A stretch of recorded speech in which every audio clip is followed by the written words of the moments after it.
Hello there. I hope you're doing well. It's a beautiful sunny day here in East Sussex today, and I've just come back in from doing a little bit of nature-based practice, and I wanted to make a short video about what it is and what I've just done. It's a perfect time of year to talk about that as well, because it feels like the time of year it's spring and we're all kind of coming out of our caves a little bit. And also we're starting to come out of lockdown in the UK. So there's definitely the feel of people coming out blinking into the sunshine saying, God, what do we do now? But more importantly, I think at any time we need to keep engaging with nature. There's lots of research on this now, of the benefits of engaging with nature, spending time in nature. And I'm not talking about just going for a walk. It's something about actually intentionally engaging with nature in a way that means that we are consciously being there without any distractions, quite often in solitude, not always, but I would really recommend that you start this in solitude. Why is it so important? Well, if you think about it, when we're born, we are Stone Age, right? We evolved through millennia to be in nature, to have a much closer relationship with nature. And it seems that our dislocation from nature now is causing us quite a few issues.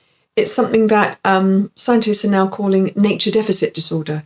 And I would really recommend that you read people like Richard Louv, Richard Mabey, and also other people who are doing really great nature-based practice. On an ecological basis, it's really important because we need to engage with nature. We need to engage with the land, with our ecology, with our environment, because if we don't engage with it, how can we care about it? And that's really important for children, especially. But also for our health. And also, I'm going to say, for our souls as well. We live our days in a washing machine, right? And where there's things are so quick. Things are so complex. Things are 24/7. We can be, my phone will give me a ping for this and a reminder of that. And it's almost as if I can never actually settle. For myself, my nature deficit disorder shows up around a kind of edginess. And quite often, sometimes for me, sometimes insomnia or anxiety, a kind of free-floating, something doesn't feel right anxiety. And I know that when I go and spend time in nature intentionally, it soothes the beast a lot. So I want to give you I'll give you more, but for today, one really primary basic nature-based practice, and it is this.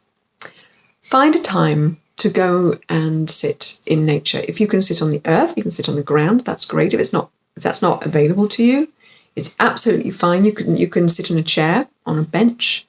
You can also, you don't have to live in the country. You can do this on a balcony or in a local park. It's really not important.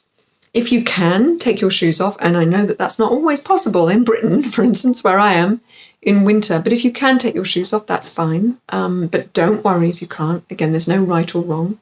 The really important thing to do, though, is to leave your phone somewhere else. Don't come out with phone. When I do this, I have a flask, so I always make a cup of tea, and bring a journal and a pen as well. Really crucial. My thing about this is the crucial piece of self-development kit.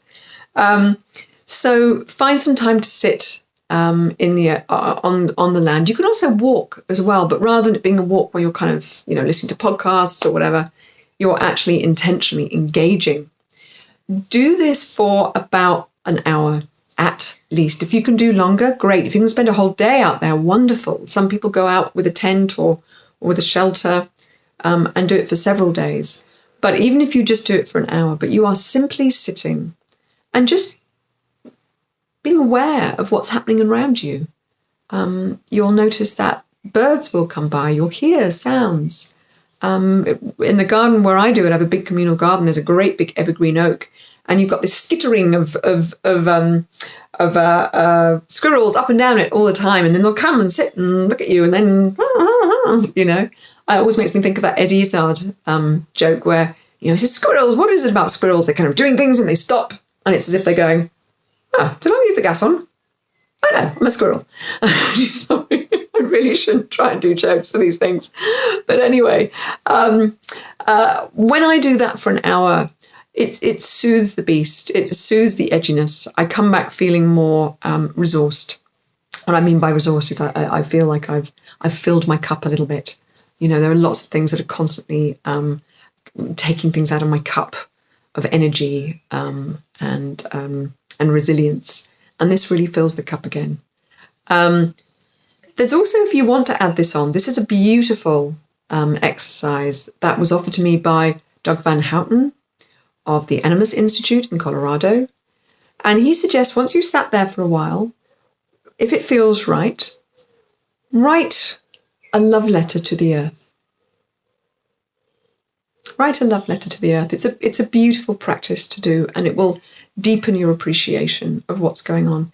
It might be as well that sitting there brings up a lot of emotions. If it does, offer these to the earth as well. It's okay. The earth can take it. I know that I've sat out for a while and layers of tears and grief or concern, worry, anxiety, and I just can sit with myself with that. I'll tell you the story one day about the Vision Quest that I did that really was about sitting with myself and the power of that. So that is the practice that I'm going to offer today. Do try it. Do try it and let me know what you noticed as well. It's a beautiful healing practice. Or if you have nature-based practices yourself, then just drop me a line or put them down there and let me know about it. Anyway, I send you gratitude today. It's really good by the time you end that as well. In fact, really important, I wanted to say, do offer some gratitude as well. Go thank you for whatever came up. Anyway, off out again soon. So take good care of yourself in the meantime. Bye-bye.